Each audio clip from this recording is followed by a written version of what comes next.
यो भी सांप है ना, उसे सांप है।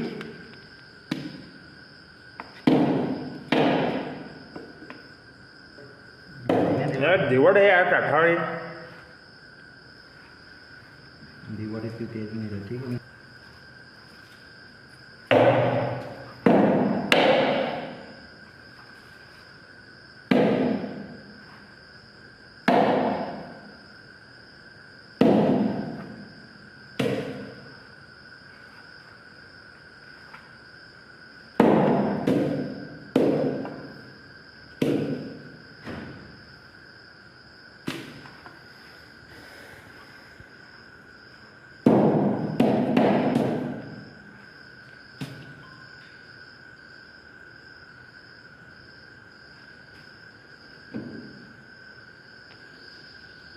सांप है।